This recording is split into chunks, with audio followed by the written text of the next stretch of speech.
a U.S. Army helicopter went down close to the Strait of Hormuz, and President Donald Trump announced that the 2 crew members on board emerged unscathed from the event near the crucial waterway that Iran has largely shut off amid ongoing conflict.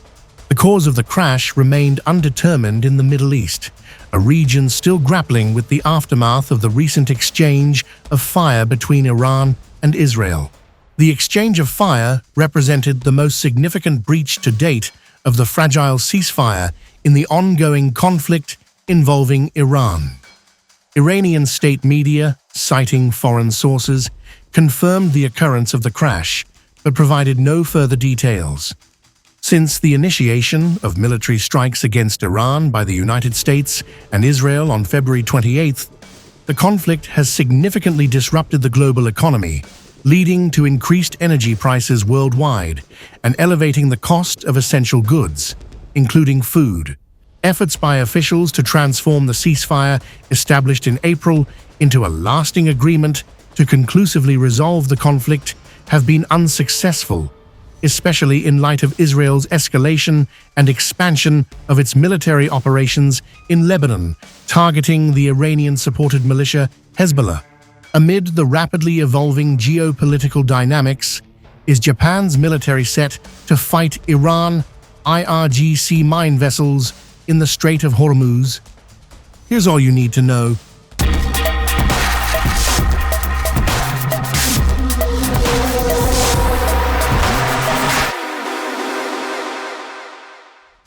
Japan has set 3 conditions for joining a mission in the Strait of Hormuz, Kyodo News reported.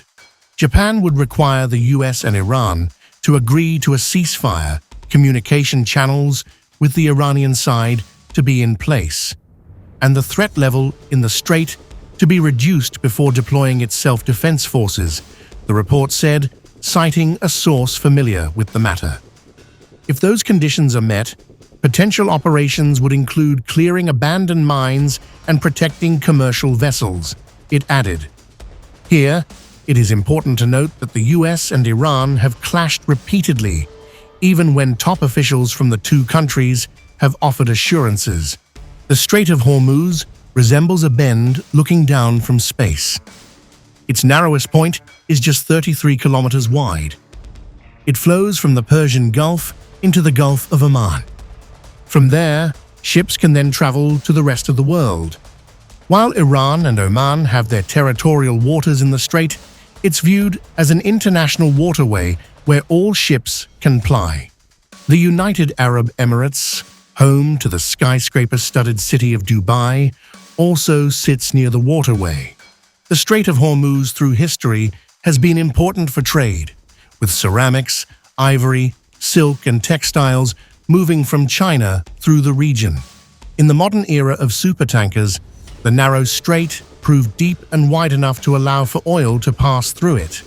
While there are pipelines in Saudi Arabia and the UAE that can avoid the passage, the U.S. Energy Information Administration says most volumes that transit the strait have no alternative means of exiting the region. The vast majority of the oil and gas moving through the strait goes to markets in Asia.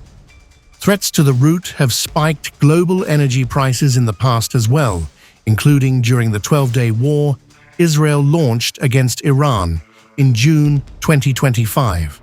When the United States and Israel attacked Iran on February 28th, the Allies appeared shoulder to shoulder.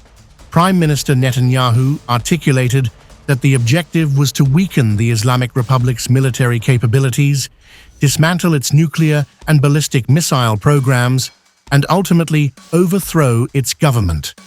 President Trump declared the demise of Iran's supreme leader in the initial phase of the assault and called upon the Iranian populace to reclaim control of their nation. It soon became evident that whereas Trump aimed for a swift victory, like the one he achieved in Venezuela, Netanyahu sought to decisively defeat Iran and its allies, even if this necessitated a prolonged conflict. As Iran endured weeks of intense bombardment and maintained the closure of the Strait of Hormuz, both American and Israeli stakeholders experienced mounting frustration, though driven by distinct motivations. Across the United States, gas prices and the costs of various goods have surged dramatically, leading numerous individuals to charge Trump with failing to uphold a campaign commitment and dragging the country into yet another complicated situation in the Middle East.